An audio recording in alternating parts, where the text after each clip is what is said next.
Sir అంటే ఎంత ఇముడ్చుకున్నా కూడా వాళ్ళు అభద్రతా భావంతో బయట పడలేకపోతుంటారు. ఈ కొత్తగా పెళ్ళయి వచ్చిన వాతావరణాన్ని అలవాటు చేసుకోవడానికి. అంటే అప్పటికే సన్నిహితంగా అనిపించొచ్చు. అప్పటికే చిన్న చిన్న తేడాలొచ్చి వాళ్ళు భయపడుతూ, బాధపడుతూ వాళ్ళలో వాళ్ళు మదనపడుతూ ఉంటారు. ఇలాంటి భయాలన్నీ పోగొట్టుకోవడానికి కూడా ఆ అమ్మాయి చేసుకునే పరిష్కారం ఉంటుందంటారా? ఉంటుందండి. ఎందుకంటే మీరు అడిగిన ప్రశ్న నాకు అర్థమైంది.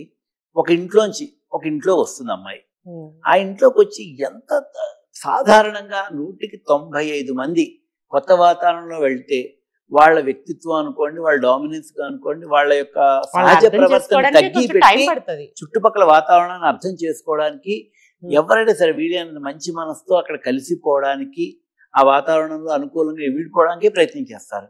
కానీ కొన్ని కొన్ని సందర్భాల్లో ఏమవుతుందంటే వాళ్ళు అడుగు ముందుకు వేయలేకపోతూ ఉంటారు. హ్మ్. ఏం మాట్లాడితే ఏం తప్పవుతుందో, అవును. ఏం చేస్తే తప్పవుతుందో, ఏమిటో ఎటు చూసినా ఒక రకమైన అభద్రతాభావం, నెగటివిటీ వాళ్ళకి కనపడుతూ ఉంటుంది. హ్మ్. దీనికి చెప్పాలంటే ఒక చిన్న రెమెడీ అండి. హ్మ్. ఏం లేదు, ఆ అమ్మాయి అంత ఒక చిన్న రాగి ప్లేట్ తీసుకుని, హ్మ్. రాళ్ళుప్పు అంటాం కదా, కళ్ళుప్పు అంటాం కదా, రాత్రి. దాని నిండా పోసి, హ్మ్.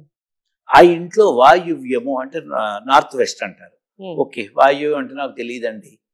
ప్రతి గదిలోను ముఖ్యంగా వీరి దంపతులు ఉండే గదిలో హ్మ్. ఓ మూల ఓ చిన్న ప్లేట్ పెట్టి, ఆ ప్లేట్ నిండా కళ్ళు పోసి మూల పెట్టేమని చెప్పండి. అలాగే వీళ్ళందరు సభ్యులు అంటే హాల్ అంటాం కదా సరే, ఇంట్లో కుటుంబ సభ్యులంతా ఎక్కువగా తిరిగే ప్రదేశం, హ్మ్. లేకపోతే అత్తగారు తోడుకోళ్ళతో కలిపి వంటింట్లో వంట చేసుకునే ప్రదేశం. హ్మ్. అలాగ ఆమె తరచుగా ఇంట్లో ఎక్కువ ఏ రూముల్లో తిరుగుతుందో ఆ రూముల్లో హ్మ్. ఓ ప్లేట్లో పెట్టి ఉప్పు వేసి పెట్టేసి ఉంచడం. హ్మ్. ఒక 3-4 రోజులు చూస్తే ఉప్పు పాడైపోతుంది. హ్మ్. తీసి ఎవరో తొక్కని చోట పోయడం. హ్మ్. అలాగ 3-4 రౌండ్లు ఆ అమ్మాయి ఆ ఇంట్లో అడ్జస్ట్ అయ్యేదాకా, అంటే ఒక 10-15 రోజులు హ్మ్. అలా చేయడం వల్ల ముఖ్యంగా తన ఉండే బెడ్రూమ్లో కానీ, హ్మ్. వాళ్ళ దంపతులు ఉండే రూమ్లో కానీ, హాల్లో కానీ, కిచెన్లో కానీ హ్మ్. పెట్టుకోవడం వల్ల ఈ నెగటివిటీ అంతా పోతుంది. హ్మ్. ఇంకొక చాలా ముఖ్యమైన రెమెడీ ఒకటి, చాలా చిన్నది. ఇది పూర్వకాలం అందరూ చేసేవారు, హ్మ్. ఇప్పుడంటే మానేశారు. హ్మ్. పూర్వకాలం పొయ్యి వెలిగించేటప్పుడు పొద్దున్న లేచిన తర్వాత హ్మ్. ఏదో స్నానం చేసో మడి కట్టుకునో ఇంట్లో పొయ్యి వెలిగిస్తారు, కట్టెల పొయ్యి ఏదో వెలిగించేటప్పుడు హ్మ్. దండం పెట్టుకునేవారు, ముఖ్యంగా అగ్నిదేవుడు. అగ్ని. ఇప్పుడు అంత పరిస్థితి లేదు, అవన్నీ మనం మాట్లాడలేదు. ఎందుకంటే పొద్దున్న లేవంగానే పిల్లల్ని రెడీ చేయాలి, బాక్సులు సర్దాలి, కాఫీ పెట్టాలి, టిఫిన్ చేయాలి. ఇవన్నీ ఇప్పుడు చెయ్యాలనుకోవడం కూడా పొరపాటు, అవ్వదు కూడాను, కరెక్ట్ కాదు. ఎందుకంటే దైనందిన జీవితంలో అమ్మాయి ఆఫీస్కి వెళ్ళిపోవాలి, పిల్లల్ని పంపాలి, హస్బెండ్ని పంపాలి. ఇప్పుడు నేను స్నానం చేసి వచ్చి దండాలు పెట్టి కూర్చున్నట్టు అవ్వదు. కాబట్టి పొద్దున్న లేవంగానే అట్లీస్ట్ ఒక్కసారి కాళ్ళు చేతులు శుభ్రంగా కడుక్కుని, హ్మ్. కాళ్ళు కడుక్కుని, హ్మ్.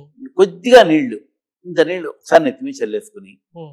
వాళ్ళ దేవుడి దగ్గరకు ఒకసారి దండం పెట్టుకుని, గ్యాస్ దగ్గరికి వెళ్తాం కదా, లైటర్తో పొయ్యి వెలిగిస్తాం కదా, హ్మ్. పొయ్యి వెలిగించంగానే అంటే పొయ్యి మీద ఏ గిన్నెలు పెట్టకుండా, హ్మ్. అంటే ఈ మాట ఎందుకు చెప్తానంటే కొంతమంది ఏం చేస్తారంటే పొయ్యి మీద గిన్నె పెట్టి కింద నుంచి వెలిగిస్తారు, ఆ!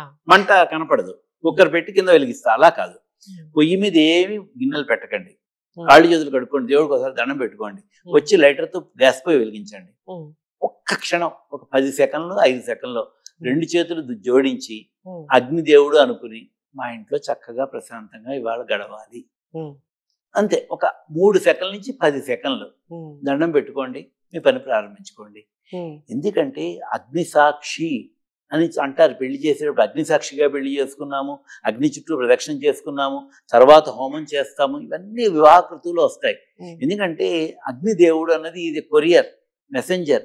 ఇక్కడ మనం చేసే ప్రతి మంచి పని, ప్రతి కర్మకాండల్ని పైకి మన అకౌంట్లో వేయడానికి తీసుకెళ్ళి ఆ దేవతలకు ఇచ్చేది.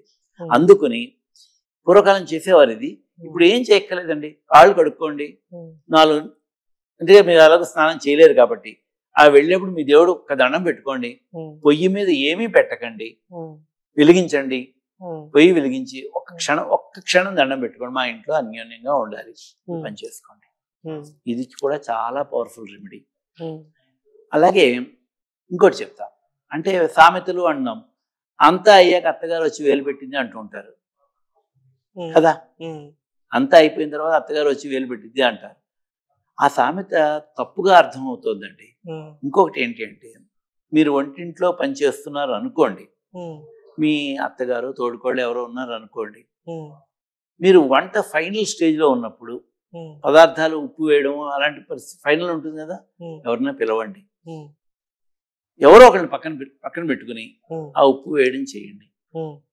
ఇది కూడా చాలా, అందుకనే పూర్వకాలం చిన్న కోడళ్ళు ఏం చేసేవారంటే వంటంతా వండి అత్తయ్య రండి ఉప్పు వేయండి అంటే ఆవిడకి పెద్దలకు ఇచ్చినట్టు ఉంటుందని, ఆవిడకి అనుభవం ఉంటుందని చెప్పి ఆవిడ చేత ఉప్పు వేయించేవారు. రెండు కలిసి వచ్చాయి. ఎందుకంటే ఒక పెద్దరికం ఇచ్చినట్టుంటుంది, గౌరవించండి మనము ఉంటుంది, కొలత కోసం కూడా ఉంటుంది, ప్లస్ టేస్ట్ ని ఒకవేళ తేడా వస్తే ఆవిడ వినట్టేచ్చు. అది కాదు, యాక్చువల్లీ జోగా చెప్పాము. అక్కడ అంతా అయిపోయిన తర్వాత అత్తగారు వచ్చారంటే ఉప్పు వేసేటప్పుడు ఆవిడ చేత దగ్గర వేయించడం, వీళ్ళిద్దరూ పక్క నుండి వేయడము, పొయ్యికి దండం పెట్టుకోవడము, ఇలాంటివి చేయడం వల్ల తెలియకుండా అత్త కోడళ్ళ మధ్య అన్యోన్యం పెరుగుతుంది, ఆ బాండింగ్ పెరుగుతుంది. మన అమ్మాయే మా అత్తగారు అన్న ఫీల్ కలుగుతుందండి. ఇది 3 చాలా పవర్ఫుల్ రెమెడీలు. నమ్మండి, నమ్మి విశ్వాసంతో చేసుకోండి. మీ కుటుంబంలో ఎంత ప్లెజెంట్ వాతావరణం వస్తుందో మీరే చూస్తారు. నిజంగా ఎంత చక్కటి అన్యోన్యమైన ఆహ్లాదకరమైన వాతావరణం ఇంట్లో వస్తుందంటే మీరు చేసుకుంటే బాగుంటుంది. సార్, ఇప్పటి వరకు మాట్లాడుకున్నది ఒక ఎత్తు అయితే, ఇప్పుడు మనకి కావాల్సింది ఏంటంటే, చాలా మంది అమ్మాయిలు అబ్బాయి బాగున్నాడు, గుణగణాలు బాగున్నాయి అని చెప్పి చేసేస్తారు పాపం తల్లిదండ్రులు. కానీ ఆ అబ్బాయికి ఎలాంటి అలవాట్లు ఉన్నాయో ఏంటో తల్లిదండ్రులకు తెలియదు. తల్లిదండ్రులకే కాదు, అమ్మాయికి కూడా తెలియదు. చాలా రోజుల వరకు కొంచెం గోప్యంగా నడిచిపోతాయి. ఇష్టాల మీద కొంచెం అంత సఖ్యతగా ఉన్నంతసేపు అంతా బాగానే ఉంటుంది. వీళ్ళు ఎప్పుడైతే ఇలాంటి విషయాలు చిన్నవి బయటకు వస్తున్నాయో వాళ్ళ మధ్యలో ఉండే అన్యోన్యత లోపిస్తుంది. తర్వాత ఈ వ్యసనాల నుంచి అబ్బాయి ఎలాగో అమ్మాయికి తెలిసిపోయింది కదా అని చెప్పి కొంచెం మొండికెడ కూడా జరుగుతుంది. ఇలాంటివి తెలిసినప్పుడు ఎలాంటి పరిష్కారాలు ఉంటాయంటారు? అంటే వాటిని మాన్పించడానికి కానీ, లేదంటే ఇంకా ఇంతకు ముందుకి పోకుండా ఆపడానికి కానీ చెప్పగలరా? నిజమండి, ఇది ఒక ప్రత్యేకమైన సమస్య. అక్కడ దాకా వచ్చేదాకా మనకు తెలియదు. అప్పటిదాకా అందరూ చాలా బాగుంటారు. అటు అబ్బాయి తల్లిదండ్రులు చెప్పరు, చక్కగా బుద్ధిమంతుడిలా ఉంటాడు, ఏవి కనపడవు బయటికి, కుటుంబం బాగుంది, ఆస్తిపాస్తులు బాగున్నాయి, చదువు బాగుంది, ఉద్యోగం బాగుంది అనుకుంటాము, అబ్బాయి బాగున్నాడు అనుకుంటారు. వీళ్ళు కూడా ఎంక్వైరీలు చేసుకుంటారు, పెళ్లి చేస్తారు. పెళ్ళి అయిన తర్వాత తెలుస్తుంది కొద్దిగా. ఇప్పుడు డ్రింకింగ్ అను, స్మోకింగ్ అను హద్దుల్లో లేకుండా ఎక్కువ మితిమీరు ఉంటే కనుక కుటుంబాలు గొల్లైపోతాయి. ఇటువంటి పరిస్థితుల్లో మనకి అమ్మాయి నిస్సహాయ స్థితిలో ఉంటుంది. ఎవరైనా సరైన కాపాడితే బాగుండు, ఏదైనా మంత్రం చెప్పుకుంటే బాగుండు, ఏమైనా రెమెడీ చేసుకుంటే బాగుండు, గుళ్ళు గోపురాలు ఎన్నో తిరుగుతూ ఉంటారు. ఇక్కడ వాళ్ళకి దృష్టిలో పెట్టుకుని చాలా చక్కటి మంత్రం ఉందండి.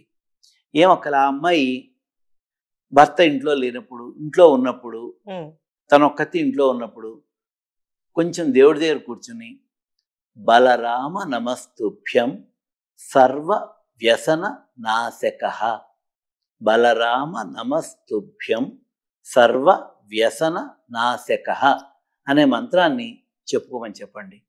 అంటే ఇక్కడ మళ్ళీ చెప్తున్నానండి, ఈ కార్యక్రమంలో మనం చాలాసార్లు చెప్పుకున్న ఈ విషయాన్ని. ఈ సింపుల్ రెమెడీస్ అంటే అన్ని పనులు మానేసి ఈ మంత్రం ఒకటి చెప్పుకుంటూ కూర్చుంటే తగ్గిపోతుందా? కాదు. మీరు మీ భౌతిక పరమైన ప్రయత్నాలు, నిన్న మనం సంతానం గురించి మాట్లాడుకునేటప్పుడు కూడా చెప్పాం, మీ గైనకాలజిస్టులు, మీ డాక్టర్లు మీ మందులు అన్ని వాడుతూ ఉండాలి, మిగతా విషయాల్లో కూడా అన్ని చేసుకుంటూ ఉండాలి. ఇది ఈ మంత్రం చాంటింగ్ వల్ల మీకు దైవ బలం కలిసి వస్తుందండి. ఖచ్చితంగా ఖచ్చితంగా. ఎందుకంటే పూర్వకాలం చూడండి, కాలు బెణికితే ఇంట్లో ఇనపాట్ల కాడ పట్టుకుని ఇలా నాన్నమ్మ దాని మీద మంత్రం వేసి ఇలా రాసేవారు, తగ్గిపోయేది. పావు మంత్రము, తేలు మంత్రము, లేకపోతే దిష్టి మంత్రము, ఇలాంటివన్నీ వినే ఉంటాం కదా. అవన్నీ ఏంటంటే ఆ మంత్రంలో ఉన్న మహిమ. కాబట్టి ఇలాంటి సందర్భాల్లో కూడా భర్త ఇలా చెడు వ్యసనాల్లో పాల్పడిపోతున్నాడు, ఎలాగైనా బయటపడితే బాగుంది. ఈమె కొంచెం శుచిగా ఈమె నమ్మిన దైవం దగ్గర కూర్చుని ఆర్తితో నాకు మార్గం చూపించాలి అని చెప్పి బలరామ నమస్తుభ్యం సర్వ వ్యసన నాశకః అని మంత్రాన్ని ఇతోధికంగా తనకు వచ్చినంతసేపు చేసుకోమనండి.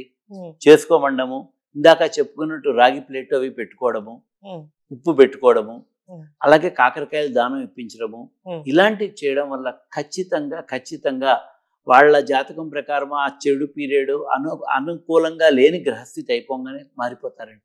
చాలామంది మారారు. చాలామంది మా ఇంట్లో నా కళ్ళెదురుకుండా నాకు తెలిసిన వాళ్ళు, మా ఏరియాలో వాళ్ళే బోల్డ్ మంది మారారు. ఈడేనా అసలు తాగుడు వ్యసనం అయిపోయిన వాళ్ళు, ఆ బాటిల్ కూడా ముట్టుకోకుండా మారిపోయిన వాళ్ళు బోల్డ్ మంది. నమ్మి విశ్వాసంతో చేసుకోండి, ఇది చాలా బాగా పనిచేసే మంత్రం.